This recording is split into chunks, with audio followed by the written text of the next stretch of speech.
What's up, everybody? Welcome to the first episode of Healthy with Kelsi. I am Kelsi, and I have with me Laura Arwood, who is one of my best friends. My best friend. Yeah. My best friend. Her best friend. Since we were 13, we've been best friends. And she is going to kind of be taking on my role as the host tonight to interview me and kind of get you guys my backstory and why we are doing this podcast.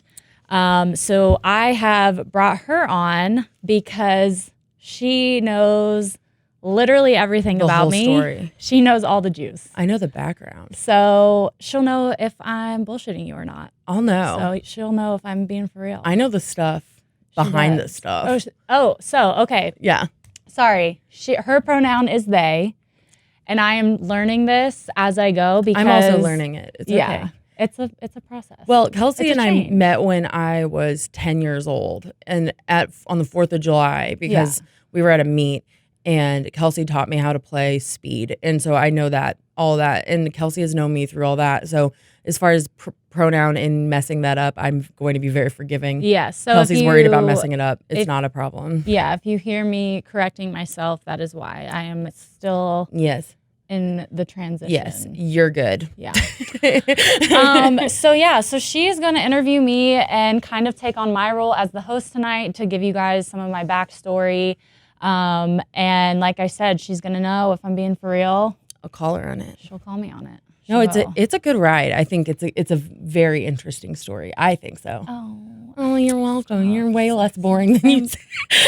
Say more. Nice. Oh my God. Okay, so let's just start with the general. Let's start with the mission statement. Oh my gosh. Why did you want to start this podcast, Kelsi Hall? So I actually came up with this idea while I was in the shower. I love that. Moments of reflection, but Our shower thoughts. Yeah. I had a really hard time transitioning from, I was a collegiate swimmer, and I swam professionally for a year. And I had a really, really hard time transitioning from athlete into, my career coming to an end, and kind of went through this whole identity crisis and dealt with a lot of depression, anxiety, and things like that. And I have a lot of friends, obviously, who are athletes as well, who we all went through this same struggle. And I've just heard so many people that I know go through this. Yeah. And I was kind of like, why is no one talking? It's like this big elephant in the room. It's a huge thing. Yeah. That kind of just gets swept under the rug, because I think people think that in order to be a serious athlete that you have to, surely you have your shit together.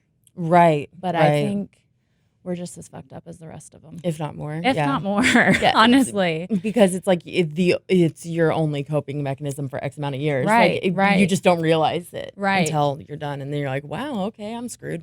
Right. So I basically wanted to just not only share my own story, but give other athletes a platform for them to talk about their struggles and just kind of create this community where we could all help each other work through this, because literally everyone I know has gone through some form of this identity crisis. It is a huge, So it's a huge thing. It is. Absolutely. So you kind of talked about your goal and vision there, but what are your fears? Tell me your fears. What are you afraid of? Oh gosh. Honestly, so two things probably. Everything.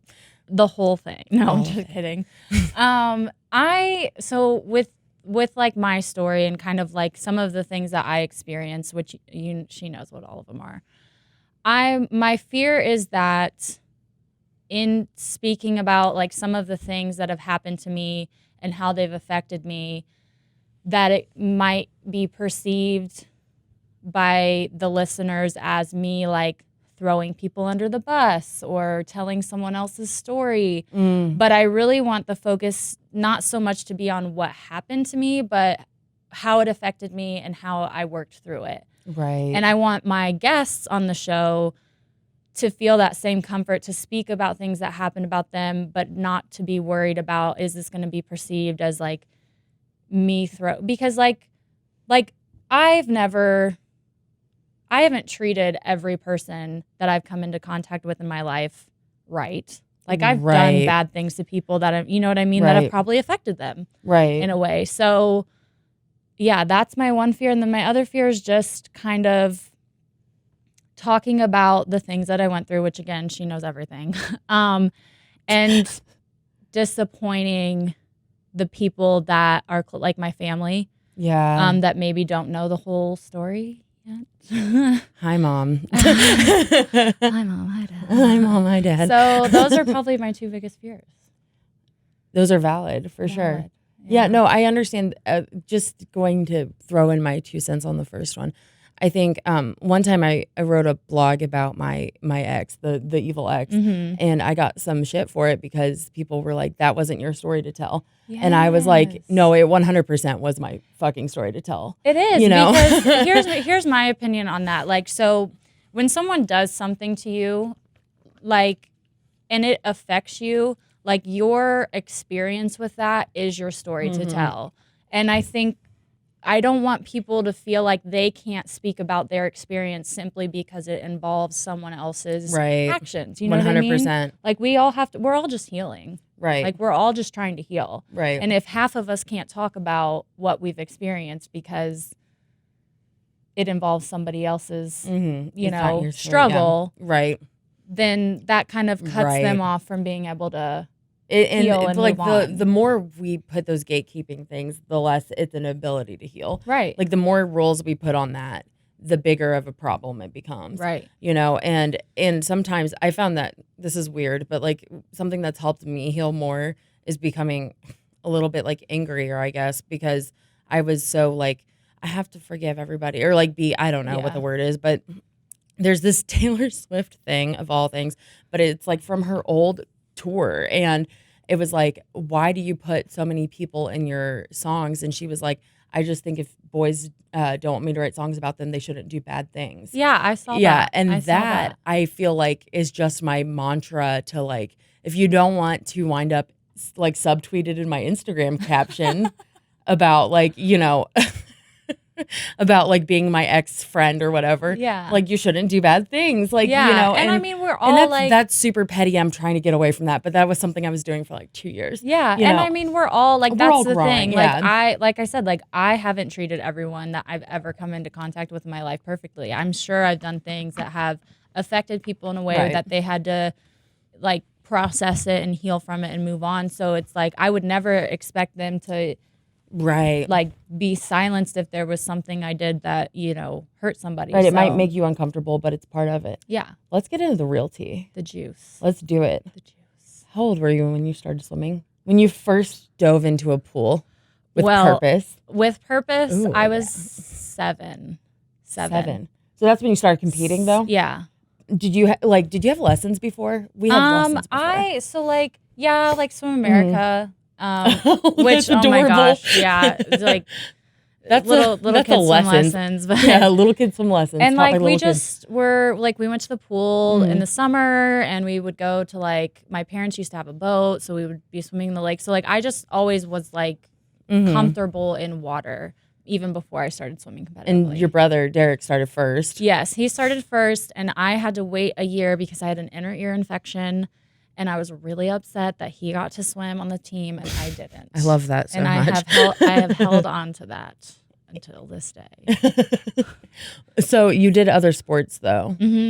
I did like gymnastics was one. My mom she basically put me in it to get like motor skills, and then like God, that was a smart decision. Yeah. Thanks, Mom. The rest of us didn't get it. Yeah. And I just kind of stuck with it. And it got to the point where I got to like level 7, which isn't, I mean, it's okay. But I was doing like back handsprings on the beam, and I don't think that's what she had hoped for me, because I think it scared the shit out of her. She was like, I just wanted you to learn how to do like somersaults. Context is that Mrs. Hall is a very big worry wart. Yes. She gets nervous. Oh my gosh. So that just probably like Oh my God, I can't imagine. She was probably I'd like just go up shitting to her and be herself. like, "Mom, want to learn this new or want to see this new trick I She's learned?" like, She'd be like, great. No, let's go home." Can you stop doing this sport? Well, she got her way. I stopped. Yeah. I think I was like 13 when I stopped. Yeah, because 14. was it the same year that you dove? I think it was like Yes. middle school. Oh, Why do I Lordy. remember all of this? That was, I just dibble dabbles. Right. Just dibble. Dibble dabble. So what was, when you first were swimming, like from, I want to say like 7 to like 11 or 12 middle school, what was like your relationship with swimming? Were you super serious then? I was so serious, almost to a fault. Like when I was 8, was like, I'm going to the Olympics. I was like, I'm going to the Olympics. I love that. Swimming 25s. But I was so like, and this is the story, I always tell this story. Like I was an 8-year-old, 8, okay? And I would be at a meet and I would swim a bad race and I would go back to like where our team was sitting. And they'd all be playing cards and like laughing and having fun. And I would like be, like listening to them interact, and I would start to laugh. And in my head, consciously, I would be like, why are you laughing? Like, do you think it's funny that you swam like that? Like, you don't deserve to laugh and have fun. You just swam like crap. Like, what, you don't take this seriously? Like, and I would do that to myself as an 8-year-old. Jeez. Now I did that like That's once sick. no, that's intense. That is a competitiveness that I did not know. Guys, I've been surprised. I didn't know that you had that when you were 8. Yeah, consciously Jesus too. Christ. And it was, it That's was one like, for the therapist, Kelsi. I don't know where I learned that. Like my parents never pressured me. It was Right. never like, it was 100% my inner Just like dialogue. self-criticism. Yeah. Whoa, that's deep. Basically. So like, were you, okay, so you're 8 years old. You gained 2 seconds. How dare you? Yeah. Were you, but at that point, were you, geez, I'm just going to put this pin over here. I'm like throwing it. I'm a fidgety person. So were you realizing like at this point you were going to go somewhere? Like, I don't know what we have age group state then. Like, it's like, did you get to zones or anything? Like, so I remember as like an 8 and under. Okay. 8 years old. that's the 25 style. The 25s. And I the won. 100 IM. I won 25 free. And I was like, I'm going to the Olympics. It's already it's happened. I've made it. 100% there. And I was like, so like that for me was like where I was like, I'm going places. But then like, pack my bags, bitch. we're going to, So I knew, I knew at a young age. I knew then. So you had a good idea because once you went into high school, things really took off. Yes. So yes. Like how many times did you win at high school state? I won sophomore. Oh, I tied my sophomore year. That medal grab is still pisses me off. That medal grab is caught on camera. Okay, I'm just going to give some quick context because, okay, so Kelsi is a sprinter. She swims Purebred. 50 free. Purebred. Like 100 free that breast. was like 50 was like pushing 50 it. free, yeah. You're like, I can hardly make it this long. Has never raced a mile. I don't know if that's true. But so so Kelsi, by the time, I don't know when, I think freshman year was when we were kind of realizing that you had the potential to go to trials. Mm-hmm. You probably knew that too. Like, yeah. I was going to the Olympics, Laura. What do you mean? You're like, duh. That was like, yeah. That wasn't like a dumb dream. That was a real dream. Like, and so, just to give some context, like we knew that you were really going to kill it. So when you won your sophomore year, that wasn't like a surprise. Was that a surprise to you? No. And what's so funny, so Maggie Bird, we talked about her earlier. She came and gave me this big hug because I won my sophomore year, and I hugged her and she's like, oh my gosh, I'm so excited for you. And I'm like, thanks. And she's like, I feel like you don't understand like what you just did. Cause like I wasn't as excited, I guess, as she thought I would be. Mm-hmm. And I guarantee you, I'll tell you what, it was probably because I tied. I was probably like still wouldn't accept that as a win. Can we talk about the medal grab? We can talk about the medal grab. Is this a thing that it's on camera? We can talk about the medal grab. Okay, listen, you remember earlier when we talked about throwing people under the bus? We're doing it. We're throwing them under the bus. Okay, so I don't even remember who you tied with, and I don't know if you want to name them, but like, okay, Kelsi tied. We tied. To the 100th, so it's very close. And you had to stand on the podium together.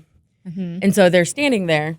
Let's come on, pretend I'm going to be the bitch. Okay. So you're the one, I'm me? Yeah, you're you. Okay. And so they're handing out the medals up down the pedestal, and they're going up to the first, and they hand it. And they wanted to put it on my neck. He went to like put it on my neck. Yeah. And I like stood up because I was trying to be nice. Yeah, so they could hold it together. And then she was like, I'm holding it. She grabs it. She grabbed it, and I was like, and so in the pictures, like waving. Still now you'll see it. So Kelsi's hand is here. Other person's hand is up here, like my medal. Yeah, it was vengeance. It was, and that's probably why you weren't so pumped, because that person was intense about it. It was intense, and it was just funny because like I was trying to be nice. We all and saw then it was so it was very like obvious. Yeah. So but I get it, but man, like, you know, it's like I get wanting to grab it, but like Jesus Christ, we have like I feel like most of the time, like in as high school goes, like a very sportsman-like relationship with most people. Like, yeah. There wasn't a lot of that, but that moment. But then, my junior year, I won. You know what I mean? Yeah. And that year, even then, still, I didn't really understand. You won the 100 too. I got third. I almost. Guys, the last 15 yards, I tighten up. The 100 is the mile. When you've had to breathe 3 more times, you can't handle it. I can't. The muscles they shut down. How many times do you breathe in 100? Oh God, I would breathe. Well, back then I don't know, but when I got into college, every other stroke and then every fourth. Really? Yeah. Huh. Sorry, I just got curious. I know that has nothing to do with this podcast. Yeah, y'all won't know what that means. Sorry. No. Yeah. So I won my junior year. Right. And did you do relays? You did relays, and then your senior year was rough. Senior year was rough. And I think, we need to talk real quick about the coach situation. That was tough.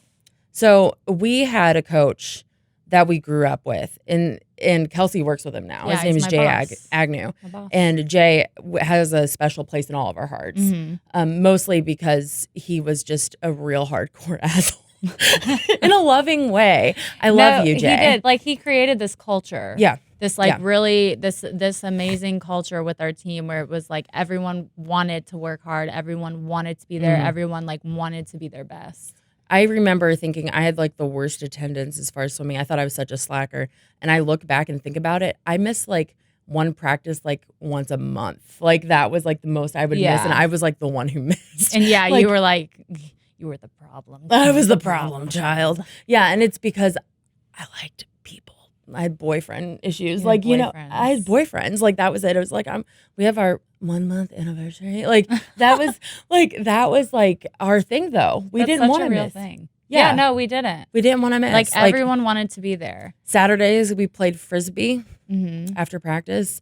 We spent about like 25 hours in the pool in the weight room a week. Yeah. And it was fun. Yeah. It was hard. Yeah. And he got hired at Purdue and left right before my senior year. It was right before your junior year. Yeah. And he did tell you separately before he told the team. Yeah. And so did you realize like what that meant for you in that moment? I was so like that honestly for me, like I was like heartbroken at that point. Because I was also going through, this was the same time I was going through, my grandpa was like in the middle of battling his cancer, and he passed away like literally, this like all happened like boom, boom, boom. Like my grandpa passed away, Jay announced that he would be leaving, I broke my wrist playing powder puff. Oh yeah, the in beginning your back. Of that year. She had another injury too. That was something with lifting because it was really out of nowhere. Yeah, because they couldn't figure out what it was. Yeah, because we were at not Carmel, the other weird one. Hamilton Southeastern. No, like it's the one where we would go somewhere for a Saturday. I'm trying to think of what it was. It was up north. Anyway, like we were there, and all of a sudden, Kelsi didn't cry. Like there were people that cried. I'm now as an adult one who cries, but Kelsi didn't cry. I remember Kelsi crying, and Jay thought she was just being a pussy. I think he just thought I was pouting. Yeah, because you didn't swim as fast. Yeah, and he was like, you need to just straighten up, blah blah blah. And oh my God, but your face went white. You were in pain. I wanted to shit my pants in that moment because like he doesn't like he doesn't talk like that, like yell like that. And he did, and that was like the first time I'd ever heard him do that, and I was like, oh my God, I'm the one that made him. Yeah, he very yell. that's the thing. You didn't get yelled at unless if you really needed it. Which apparently I needed it. Yeah. But apparently no, that was a real thing. Also he didn't know. Like we didn't know. No, what that was wrong that was at the that only point. time that I think the yell was misplaced and he didn't realize it either. Yeah. Nobody realized it. Yeah, but that was a tough time. Yeah, and then the new coach that we got, once he left and we got this new coach who had like a reputation like as a really good swimmer from back in the day. So like it's like he looks like on paper really good. Mm-hmm. Yeah. And he left halfway through our senior year. In a tantrum. He basically threw a tantrum at practice, walked out, and then the next threw a mesh bag. He threw a mesh. No, he got mad because someone. Threw Oh a mesh yeah, bag. no. Oh, he threw his clipboard. I'm trying so hard not to say people's names because I'm I like, know, oh yeah, so and so threw their mesh bag. Someone threw their mesh bag. It was so not a big deal, but he just flipped his lid, and because we were goofing off after practice. Yeah, and he storms out, and the next day we're sitting at practice, like waiting for him to come in, and he was supposed to give us a pizza party that day. I remember too. He was supposed to give us a pizza party because that day. Kelsi was dating a guy, and he was like, "Why don't you and boyfriend go get married?" Yeah, he was. Yeah. He got in my face. He got in some other people's weird. face. Yeah, it was weird. Took some like personal jabs at people, about like high schoolers. Yeah, he was easily the most petty person involved in that. And, and I remember how petty I was in that year, and that's hard to do. Yeah, and so he leaves, right? Throws his tantrum, leaves, never comes back. Like doesn't say anything to us. Doesn't come back, and then the rest of that season we finished out with like volunteer coaches. Volunteer assistants. We had Jim and Bob, and that sounds so like proper. I know. Yeah, but it was a great. I think that year made us very tight. Oh my gosh, it did, because at that point it was like actually this is funny because I talked about this with Jay the other day, right? And I was like, "How dare you, Jay? This is all your fault." Jay. No. I hope you watch this, and I hope you feel it in your soul. I could have been something. Oh my gosh. I hope he never sees this. We'll cut that part out. No, but don't cut it out. We really pulled together because we really had did. no one else. We did not. But each other. Right. And I swam like crap the whole year because I had a broken wrist, so my wrist was in a cast for 6 weeks. Yeah, and you had to like get out and not swim you did abs for a while. Like you would do during some stuff. Yeah. And I remember it affected your catch because you were stuck straight. Yeah, it was a tough year. And so I swam like crap and did not at all think that I was good. Like I pretty much counted myself out at the state meet that year. Not going to Olympics anymore. Yeah, I was not going to the Olympics anymore. My career was ruined. I'm horrible. But I ended up winning that year. And that was like the year that meant the most to me because that was when I was like, oh my gosh, I really felt like I understood what that meant in that year. So it was like my senior year, I like got it. Was it hard when you didn't make it back for the 100 though? Yeah. I was calling. So we have prelims one day and then finals the next. And I swam like crap in prelims too. And I was like calling I called Jay that night. I was calling like some other teammates and I was like, I just feel like I'm this washed up senior that like I was about to go to the University of Kentucky. I had committed to go to school there and I was like, they're not going to want me anymore. I'm this washed up senior. I feel like everyone's watching me and they're like, what happened to her? Yeah. Right.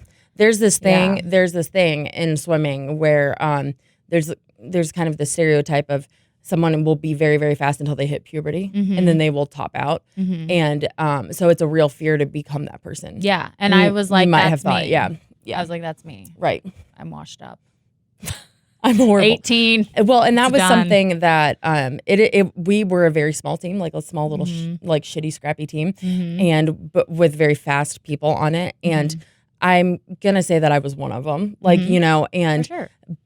But there was a point where I didn't bother Kelsi that night, and I didn't ask her about it. I never did. It was like where you were that night, like emotionally until the next day when you said, I talked to Jay last night and I'm okay. And but I didn't bother you. Yeah. Because we were at state and I was And I just remember you sitting on the bus and like crying, and I was like, I'm gonna leave this alone. So you can imagine, like, if at 8 years old I'm telling myself that I don't deserve to laugh or have fun because I swam bad. You can imagine like how devastating I viewed this scenario. Like not making I was it like, back this in the is 100, the end of my Right. life. Right. And to be clear, not making it back means when she went to prelim, she didn't make it in the top 16. I did not make it to finals. Yeah. So and that was, you were third the year before. So, and I, not to just belabor that, but I think that that's kind of an important thing. Yeah. I don't know why. Yeah. I don't know why Well, I feel because it was like my senior year, but I viewed it as a wash, even though it ended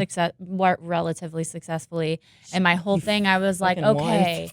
Yeah, just one the third time. Whatever. But I was like, everything's gonna be better now, right? Because I'm going to college now, and they're gonna take care of me now, so I'm gonna be fine. Right. That's what I thought. So you go off to Kentucky. Jesus Christ. She goes off to Kentucky, and there's a coach there that you're going for. Yes. Yeah, and I remember love him to death. I remember I remember this specifically, that you were saying, I feel confident about him because he was saying, I'm going to take you to the Olympics.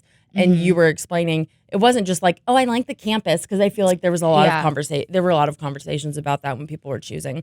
And it was like, he's going to take me, and this is our plan. So you were going in very comfortable and confident because of this coach. The coach. That was the reason I went. I'm not going to lie to you. Every decision I made in college, I made for swimming and not in the slightest for academics. Just going to be straight up with you. So you get to Kentucky, wearing your I Heart Mom shirt. I think. Oh my God. This is my favorite picture of Kelsi ever. That's why I was always like, why don't I have any friends?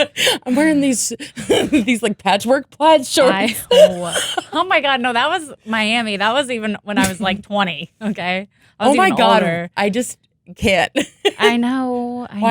You are actually I didn't care. very popular. I wanted to make it very clear. I was like, I don't want friends. So I'm going to dress as weird as I can. Well, against your wishes, you got a lot of friends. So I did all right. No, so you went to Kentucky, and the coaching situation continued. It did. So, okay, so I went for this coach. You are cursed. I was cursed. No, I really think so. 3 years in a row. Guys. Yeah, it gets worse. It just keeps escalating. Excuse me. So I go for this coach, amazing coach, love him to death, respect him, like have nothing but good things to say about him. But halfway through my freshman year, he announces that he's going to be leaving. Effective immediately. Like now. Yeah, like he wasn't finishing out the year. Like he was leaving and taking a job coaching like overseas or something, I think it was. And I, like, in that moment, I kind of felt like, and maybe this isn't true, maybe this is just my memory of wanting me to think that I'm important, but in that moment, I kind of felt like everyone turned and looked at me because they knew I was there solely for him. Right. And so I remember I called my mom after he made that announcement, and I was just like bawling and crying, and I was like, what am I gonna do? Like, am I gonna stay? Like, what do I do? Right. Well, what did you do, Kelsi? I'm so glad you asked. I'm trying to think of the best way to explain it. So you made do. What did your mom say, actually? Honestly, not gonna lie, she was kind of pissed. She was kind of pissed. I love that. She was kind of pissed that this coach left. Because you do make, when you're an elite athlete, you do make decisions based on things like that. Yeah. And when I say pissed, it was more just, it's just tough. She saw me hurting. So like, you know what I mean? Yeah. So you stick it out. So I stayed that year, and the person that they brought in was temporary. It was basically one of his friends that was like, I'll step in. I guess I'm here. And he was awesome. Like all the sprinters loved him, and we wanted him to stay. We were like, hire him. We want him to stay, blah, blah, blah. Well, the other coaches didn't like him because he basically went against what they would say, and they just wanted this like echo chamber. Was this the year that you tried straight arm, or was that Miami? That was my sophomore year. Okay. So they don't hire the guy we like. They hire this other dude for my sophomore year. So I'm like, I'm gonna stick it out. I'm gonna give this coach a chance, and see what happens. And he, so at this point, we're at 3 coaches in 2 years. Yeah. So we're going into the 4th coach. Into the 4th, yes. On the 4th coach, 3rd year. Yes. And this coach changed my stroke, but didn't give me a lot of like direction or feedback with the changes. Mm-hmm. And it was just like every meet, slower. And my mom told me that like parents would go up to her in the stands and be like, what the hell did they do to her? Like parents would say that to my parents about me when they would see me swim. Wow. Yeah. I didn't know that. That's devastating. Yeah. And I swam, and honestly, so I stuck the whole year out, and his practice, so like every Monday we would do the same practice, every Tuesday, every Wednesday, the whole season. Oh my God, and I'm bored. Was very aerobic. I'm not sprint oriented at all. God. And we all would go in and talk to him and be like, listen, like this isn't working. None of us are swimming well. Like we need to be doing some of these other things. And he's like, oh yeah. Like I'm going to change it up. I'm going to change it up here. I'm going to change it up here. Well, every time the time came that he said he was going to make changes, he never did. He just was kept he good doing at convincing you when you would talk? Would you feel confident? Yeah, like I was like, oh, he's getting it. But then like he just wasn't. And he never made the changes. And after the season was over, after NCAA's, he was like, I'm going to start you guys on a new program. I just wanted to finish out the last season with this program to see how it went. I'm going to start you out on a new program. It obviously didn't work out. We go into practice. Mm-hmm. And this is where things really started to change for me this day. Okay. We go into practice. The day. And he hands me the workout, and it's the exact same Monday workout we have been doing this whole season.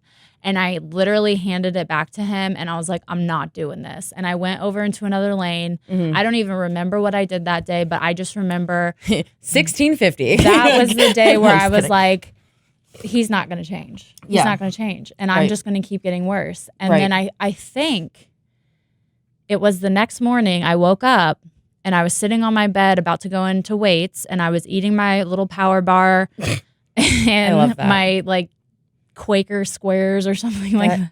I was obsessed with cereal back then. So I'm obsessed with cereal now. I know. I've gotten away from it. Don't get off that bus. I've gotten away from it. Hop back on. I'm going to hop back on. The Vega bus is coming.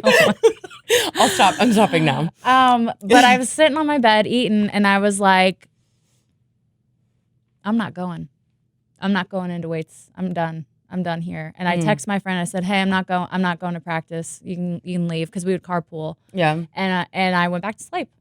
And my friends told me that the weight coach, I liked the weight coach there. Mm-hmm. And I liked lifting. And so she really liked me because I always worked hard. Mm-hmm. And my friend said that this weight coach asked her, where's Kelsi? And they said, she's not coming. And the weight coach goes, that's not good, is it? And my friend was like, no. Because like they knew that meant you were that a beast in the weight room. I just remembered that. Yeah. How much did you squat? I got up. It was insane. At my highest, like 280, which is like, I mean, I don't know. That's not that great, but thank you. Yeah, but you weighed like 140. That's true. That's like double your. You're insane. You're like, that's not that great. Double my body weight. Two of me on my back. And you're like 2 of me on my back with my thighs. Yeah. No, sorry, I had to say that. No, that's not good. Yeah. And I had to go in. When in the year was this? Was this like in the spring? This was in the spring. Okay. So I'm like making this decision kind of late. So at that point, it's different now. But at that point, I had to go in to the coaches and request that they release me so that I could be recruited again. Oh shit, really? Yes. And I was in there with the head. That is so awkward. Oh my God, girl. Have you seen that meme that's like, ouch, awkward, and it's like this hawk looking scandalized? Well, like that is exactly like awkward. It was awkward. The head coach and the assistant, the sprint coach, both grown men, sitting in their office sobbing like bitches. Not sobbing. No. They were not. They were they were not happy because I was the second of 5 that year that came forward and wanted to transfer. So well, that's when you know you're doing something I'm wrong. like, yeah, sorry. And Sorry, so you suck. I go in there and they're like, why do you want to transfer? And I was like, well, I came here for the coach that recruited me, his program. And I was like, that's not really what's going on here anymore. And I was told, you're never going to find a program like that again. You're never going to find a coach like that. You're burning a bridge here, blah, blah, blah. Right. Like just basically all these things to try to like scare me into staying, I feel like. Right. And I did not know that. yeah, it was really awkward. That's and so very, petty. and I was 19, Yeah. 20 maybe. I don't know. And, Yeah, to have these 20, two yeah. people, and I was like, Two oh men, my God, yeah. like they saw how they should want what's best for me. And they just didn't. They were just mad that I was leaving. If you're going from a regular stroke to a straight arm stroke and you're a sprinter out of nowhere, I feel like that is a possibility for an injury. Well, and I always say the fact that I didn't just like rip my shoulders out of my socket. I don't know how you didn't do that. And I know that people like maybe listening don't understand the difference, but like when you're swimming, I'm going to just show real quick, like you usually swim like this, but when you're going, whoa, just knock that over. When you're going straight, you're going like pulling with your full body like that. Yeah. It is a completely different thing. And it is usually used for sprinters, except for Janet Evans, who is a distance swimmer. So when Kelsi started doing straight arm, I was really confused by that. Did I break something? So the fact that I came out relatively unscathed with that change, Like that's actually really huge because that college is a time that is just errant with injury. Mm-hmm. It happens a lot. Mm-hmm. People change it, Mm-hmm. So obviously I transferred. Right. I got my release. I went explain home. why you transferred where. Oh yeah. So I went home. I went through the whole recruiting process again, and my whole focus was like just trying to get my stroke back. And I'm going on these recruiting visits, and I get a call from the same coach that recruited me to Kentucky. And he was like, hey, I'm down in Miami. Why don't you come visit? And I'd love for you to come swim down here with me. So obviously I was two things. I was super excited because obviously I really like respected him and liked swimming for him. But I was also kind of nervous because I was like, I came and swam for you once and you kind of left, you know what I mean? Are you going to be sketchy again? And so I visited there, and he actually did a home visit. Wow. Yeah. And I ended up going to Miami, Florida. He was like, baby, come back. Yeah. And I did. I chose, once again, Miami purely because of him. Mm-hmm. I did not choose it for school whatsoever. I chose Miami, and Miami didn't even have my major. That's how little I cared about school. Yeah. So, academic splendor. Academics was, I literally, like, when I say, like, all my eggs were in the swimming basket, Mm-hmm. That was what I was like, this is what my life is going to be. This is what's going to carry me through life. I'm just doing school, basically, so I can swim. Were you nervous going to Miami? It's far. Kind of. Kentucky's like 4 hours or 5 hours from us. I don't remember being that nervous, but I'm sure I was. Right. I was honestly just so hungry at that point. Right. For something. Yeah. For swimming. Like I was just like, and seeing how I was treated kind of at Kentucky, I very much at this point became a lot more independent and a lot more, I was like, I'm going to have to do this myself. Yeah. Because I can't trust that everyone has my best interest at heart like they did when I was in high school. Right, because they didn't. Yeah. They didn't give a shit. Mm-mm. And you were, you're a commodity to them, that's it. Yeah, it was you need to perform, and if you don't, what good are you? Right. Kind of. That's very much how I felt. And yeah. that was my experience. So. Right, yeah, absolutely. So you go there, and how was it? Honestly, so I don't remember being nervous before going, but once I went, it was terrible. In terms of not swimming, I did well. Obviously, I got better with swimming, which we can talk about in a second. But I had an awful time. Yeah, I would call my mom on Sundays, like crying that I had no friends, because I lived in a single dorm And so like a lot of the swimmers were in a different dorm than me, and I'm very like introverted. And my dad, he's like, go get a volleyball and ask someone to play. And Oh I'm my like, God, I'm not, he would I was too. like, I'm not, Oh. no, Dad, I'm not doing that. I'll just suffer. It's fine. And I like just got hooked up with some really, really shitty people. AKA like an ex-boyfriend. Yeah, I was gonna say, can I just say it was a really bad boyfriend situation? Really bad Yes. boyfriend situation. Almost the whole time I was And there. there weren't like, let me just preface, there hadn't been good boyfriends before. Yeah, like not a good track record with boyfriends. At this no, point. I've had terrible relationships. And this up to the point was the worst. This was up to that point. Up to that point. Don't worry, I've topped it. I've topped it since then, but we're doing good right now, though. We're doing good right now. We're doing good. But yeah, it's a really, really toxic relationship. Oh yeah, I think super that was tumultuous. Yeah. I mean, in your mental state, we got to talk about this. Plummeted. Yes, plummeted. I was so not confident in my abilities. I was not confident in myself. I would beat myself up. I was so hard on myself, and I still had this toxic relationship with the sport where I thought that I had to earn my happiness by performing well in swimming. And physically, your body changed. Oh, I don't know if I told you, I was running. So like on top of all the training we were doing, I like on Sundays, which is the only day of the week I would have off. I would go and run like 7 miles. Why? I don't know. Was it just because you needed to keep moving? I think so. I think I was just struggling mentally, and like I think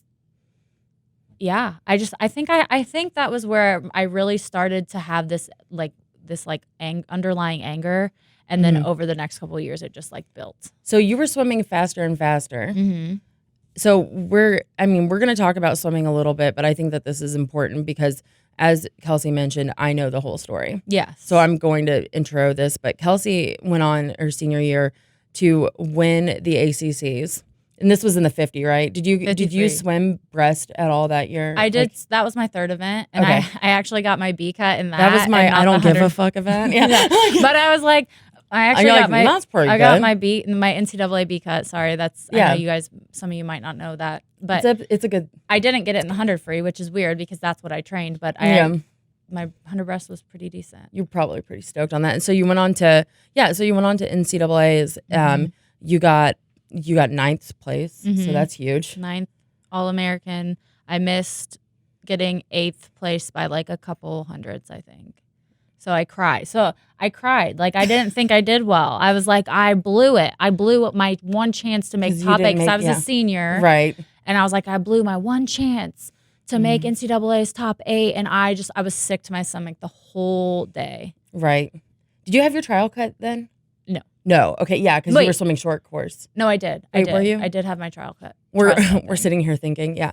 And so you were like, that's my one chance, but you're still going to Olympic trials. Like I was fine, but you're already going to the big leagues, but you're I was like, oh, I blew it. Like, okay. And so in the meantime, I think we're just gonna have to say you're partying quite a bit. Yes. You're self-mutilating too. It had not started yet. Okay. And I think one thing that I had noticed, and I didn't see Kelsi a whole lot, but when I would see her, there was this conversation that completely changed about your body. You were really critical. I hated about how you looked. She was more muscular than she had ever been. And to me, my personal, I'm not very self-motivated by attraction physically, but I thought Kelsi was pretty much the peak of attractiveness at that point. It was completely pure muscle. She hated it. I hated it. I hated how I looked.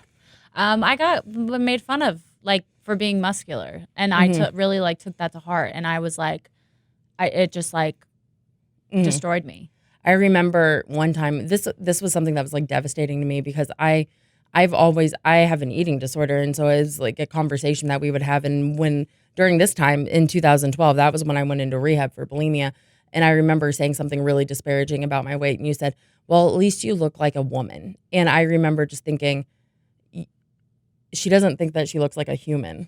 I thought I looked like a boy. Yeah. I got caught. There was one time I was walking down the street and I was this was around Halloween time in Miami, and someone said something, like someone I didn't know just like shouted at me that I looked like a linebacker. And that fucked me up. Right. That fucked me up really bad. I mean, like the regular comments where you're like, I look like a 12-year-old boy. Like that was a thing. Yeah. And I think that I, as like a friend, I'd never, like you would like joke a little bit, but it was like normal jokes. And then it became very bad very fast. Yeah. And I think some of that to do with the relationship for sure, but also you were weight training like it was a different world. Yeah. And so you're swimming faster physically, like getting to those athletic goals. But you're spiraling. Oh, yeah. I was spiraling. And honestly, so like the partying, like I was partying, I'd say a normal amount. A normal amount for swimmers. That's the thing. Like what is it? It's like swim like a fish. Swim like a fish, drink like a fish. Yeah, that's like a saying. That's like a swimming. It's like you work world. hard and you play hard. Yeah. And so I would say that you're partying a lot for like you're partying for. I thought it. Well, I partying thought it was average normal. for like a yeah, swimmer. and then up until trials, Olympic trials, obviously, and then after Olympic trials is where I really spiraled. Yeah. Yeah. So you go. So you go to trials. I just want to ask real quick. What was that physical experience like? Were you at a hotel? Were you terrified? What was it? I wasn't at a hotel. Like no, like but were you like with the team or were you like by yourself? I was with another teammate of mine that I was training with, but like were you with Ariana? Like friend person? She wasn't in the picture at that point. Oh. So like I'm off with my time. No, yeah, you're fine. It's okay. That's what I mean. Like everything that's happened, but like you weren't like there for like some of the Miami stuff. I was in my own toxic relationship at that point. Yeah. And it got 2012 was a bad year. Oh my gosh.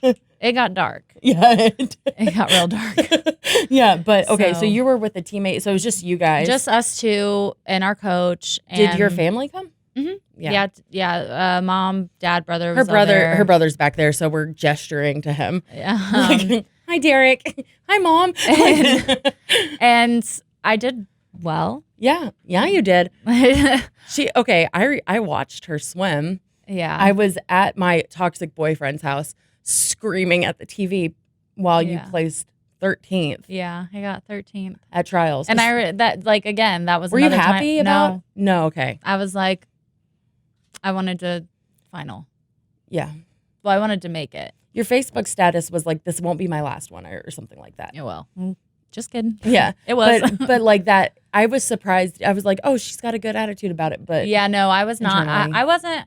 I was not happy. I really the thing that got me was when I got back to Miami after that. Right. And then I just got super depressed and I was like, oh my God, I don't know if I can do this for another 4 years. Like, I don't know if I can put my body and my mind through this for another 4 years. Right. And I got really depressed. And you had to stay in Miami for another year. And I had to stay in Miami for another year because I had some classes that I had to finish up because I wasn't a very good student. So there were some classes I had to retake.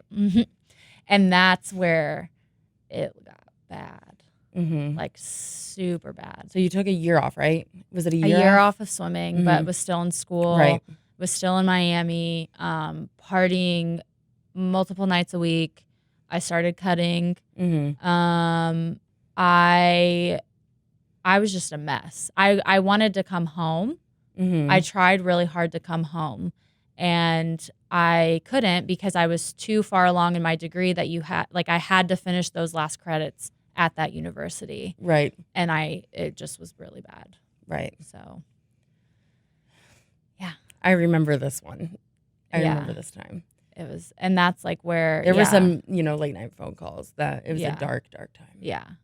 Like having, like my coach and my teammates coming to like check on me because I wasn't responding and they were worried that I was like unconscious basically because of how much I was like drinking. Oh my gosh, stop. We're here now. We're live. Stop. She's going to cry. She's going to make me cry. No, I'm good, homie. Yeah. We'll cry when I come on. I'll talk about when it got bad. When mine was real fucked up. And no, this one, this was a tough time though. Yeah. Yeah. So you graduated though. I graduated and I moved back home. I still do like that picture of you at the beach, like jumping up though. Oh my gosh. That one was okay. No, I just felt like there was actually some joy there. There was for the first time in like a while. Yeah, and so many like so much of the stuff that I would post on like social media was made very it look like I yeah. was like having just a great time in Hmm. Miami, and really I was so miserable. Right. And like, And it was such a yeah, different world. Like Miami is such a different world from Indiana. yeah, oh yeah, Completely different world. yeah. And when I came home, I kind of felt like I started to get a little bit better, but then I had the opportunity to go to Charlotte, North Carolina and train with David Marsh, who is an Olympic head coach. And I was very torn between like, I don't know that I actually want to do this, but like any swimmer would kill for this opportunity. How could I turn it down? Hmm. And so I went, and that wasn't a good environment for me either. I slipped right back into my ways of like partying and substance That was very much a abuse. drink, That like a was that fish was where like situation. substance abuse became a real issue for Right. me. And that was like, and I want to be clear about this. This wasn't Kelsi like at home alone doing drugs. Like this is a very much a recreational turns into like a regular thing. Yeah. Like this was a lot of people doing it. Like it wasn't. Yeah. Well, So it. and see, this is what's hard to talk about because I don't really talk about this very candidly. I know you I don't. mean, you Yeah. know it. Yeah, I know. But so it And I started. don't want to make you uncomfortable by talking about it. But it started as a partying thing, Mm-hmm. And then it turned into. Like doing it before I went to practice. Yeah, I was wondering if we were gonna say that. Yeah. Doing it before I went to practice, and Yeah. that was when I was like, I can't be in this environment because like it's just killing me. Right. And I recognized that. And after we had a swim meet in Charlotte when my parents were there, Mm-hmm. and I swam terribly. Mm-hmm. And I texted them, and I said, I think I'm done. Mm-hmm. And I thought that their response was going to be, let's talk about it, Mm-hmm. you know. And my mom's response was, okay. Yeah. And I was like, oh my God, like Right. it was such a relief. And I ended up talking to one of my coaches for about 2 or 3 hours after that meet. And he was the first person that ever said to me, he was like, Kelsi, he was like, it's okay for you to not be a swimmer. And I had never heard that before. I was like, what do you mean? Like, what? And he was like, I would rather in 5 years see you at a meet and he was like, I don't want to go give you a hug and you reach your arms out to give me a hug and I see cuts on your arm. And that got me. That one got me. And I was like, oh shit.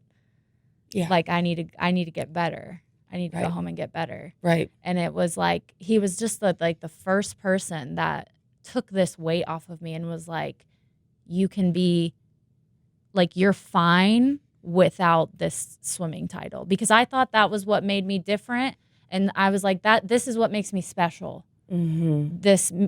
I'm Kelsi the swimmer. This is what This is people who know. I am. This is what people know me for. This is my identifier. This is the only thing that makes me special. Mm-hmm. And what value do I have without it? Right. And I think that's why I held on to it for so long, even though I didn't really want to get back into it. But I was like, I'm nobody if I'm not this. Right. And like, even though you swam really bad there, let me, like at that one meet, let me be clear that you were hitting your times every time before. Because I remember asking you. Because you had a well. couple shitty meets and then all of a sudden you were making your times and then you were dropping a little bit. And I remember asking you like, how is that? And you just said, the attitude here is you just go your times. Yeah. So like it You seemed perform. like even if somebody didn't know the situation, they'd be like, "Oh look, Kelsi's out there at this fancy place, swimming with like Ryan Lochte and shit, Yeah. and going very fast." Yeah. Like that is the external. Like, and that was one thing that I didn't like is like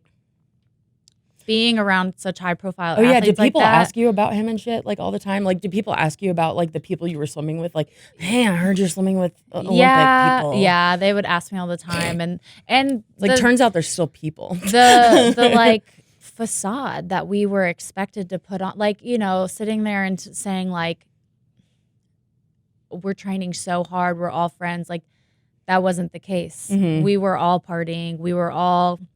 This was the like year after 2012. So Year like after the everyone's Olympics. kind of Everybody's kind of slacking off. a Yeah. little bit, and like Letting loose, a lot yeah. of people, there was a lot of friction behind the scenes, and I didn't like having to be like fake and not be myself for the purpose of like an image. I was like, I don't like this. I was like, Right. it feels wrong. It feels wrong to Right. like pretend to be something I'm not. Right. And I didn't like that. Right. So you came home. I came home and I got better. And so one of the basically, Christy was one of my swim coaches at Miami, and she started kind of working with me when I was at Miami, but I wasn't there long enough really to make a difference. But the thing that I saw therapists, I saw sports psychologists, I saw life coaches, psychiatrists, like the works. But the thing that really, really, I feel like helped me was I started reading. I had another very tumultuous relationship. And once I got out of it, I had so much anger from everything that had happened over all those years. And I was like, I got to learn how to deal with this anger because it's going to kill you. Killing me. Right. And so I started reading Tara Brach and Eckhart Tolle and started like, I went to my local library and checked out like Dalai Lama books. So much. Like, I'm not a reader either. Like I was not, and my mom was like, "Are you okay? Like you like, know, Kelsey's actually going off the deep end." You've never even read a book for like a high school book report. Like she was like, That's true. It's true. Yep. Spark Notes. But like she was like, "Are you okay? Like you do not read." And I just started like immersing myself into like, how do I process these emotions because they're too much for me now. It like just got so out of hand. And that was where I really started to like do some of the work and start to like figure out like what my value was without the sport. Who am I? What do I want to do? I had no idea what I want. I had 2 degrees in things that I didn't really care about. Yeah. And I was like, why is everyone else's life? You know, I kind of felt like I had fallen from grace in a sense. I was like, everyone else is getting their shit together. Oh my gosh, stop it. I'm fine. I did though. I was like, I was supposed to be this like star athlete that everyone was like, oh my gosh, look, she swam at trials. She's going to Miami. She's swimming with these Olympians. And then it had the world at my fingertips. And then I just living with her mom. Living with my mom, you know, She's got a working like a dog. part-time job. Yeah. And I just was like, everyone else seemed like everything was falling into place. And I was like, who am I now? Like now that I don't have this title of swimming. Well, I think like another thing too, when Kelsi first came back, we were both non-traditional students. We were both at school. We lived like less than 2 minutes away from each other. And we would go to school together every day because I didn't have a car. Oh yeah. And I was always late. And we were always working out. Yes. And that is something I think is like a really interesting thing that's very different from you now. Is that the way that we were both working out, both being, and I was never at the elite level that Kelsi was insane. Like we were working out like insane. Psychotic. And like it was like looking back, it's like what were we doing that for? Like, you know, it's not just for exercise. It wasn't just for fun. Yeah. What were we training for? Yeah. You know, there is very much this identity in athleticism. And like, you know, I was wondering like maybe she's just used to it, and I was working out at that point because I was like my joints are working and I'm still trying to lose weight. Like I'm trying to get my life in control, you know, but like, you know, you were working out. Yeah. You know, and it was kind of like doing this stuff for no like you're beating yourself, literally beating yourself up physically to go nowhere. Yeah. You know? I just thought I didn't know how to let go. It was hard for me to find that balance once I was done being an athlete. Because you would run too. That was the thing. Yeah. You would run like 5, 6, 7 miles too. Yeah. And finding that balance. And I'm just now starting. You know, I retired when I was 24. And I just now at 29 feel like I'm finally starting to find that healthy balance of like yoga, whatever. I don't need to weird work out 4 hours a day to be healthy. Right. You know? Right. That's where I think the identity thing is really, I've seen like a lot of growth in you in the past year or two with all that. Thanks. No, for real though, because it was like, I mean, still. It was obsessive. I was obsessive with it. Well, because I had all my body image issues so used to it, when I swam, and I was like, well, if this is how I look with working out 5 hours a day, I can't work out less than that because I'm gonna right. you know, whatever. Yeah, absolutely. So you've been working on that anger. Anger was the big one for me. Yeah. It was the big one for me, and I had to really learn how to let things go because I just was holding on to it and staying angry about it, and like I said, doing the meditation and the reading is what I feel like really started to kind of turn things around for me. Was that what helped you the most? Yes. Yeah. Yes. I mean, everything helped me. I don't want to say like, nothing, that something like didn't help me at all. But I think where I really started to see the shift was when I kind of did my own like personal development. Right. And it kind of happened organically too. Yeah. Yeah. Yeah. Yeah, maybe it helped you the most because it was so out of your element to read a book. Oh my gosh, it was nuts. Our relationship is very much on roasting each other. Yeah. That's like all It's we do. love. That's all our conversations are. It's just roast. Constant roastage. I mean, I love that so much. So, I mean, I'm sure that you still see lots of places and ways to improve, but it's come a long way, right? I mean, oh yeah, absolutely. And I think that's like what I've realized is like there isn't a like, I'm done now. I'm better. Yeah, no. I'm good. Like I don't need. Yeah. You know what I mean? It's just a constant journey of like changing, evolving, and like learning about yourself and just understanding like there isn't a once I get here I'll be. Oh my fine. God, yeah. You know what I mean? It never stops. Mm-mm. And so, in this journey, you decided to start this podcast. In this journey, I decided to start this podcast to talk about the things I went through and hopefully help other people and give other people a platform to share their stories and how they overcame it so that people don't feel like they're alone.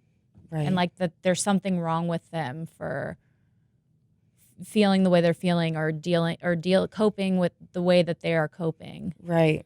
So in your story, there's been a lot of times where you had like not just like one transition, because our like last question was, like what if you want to talk to somebody struggling with transition, like there are a lot of transitions there. Mm-hmm. What would you tell someone who's like going through something that, shook their faith or shook their identity? I would say be gentle with yourself.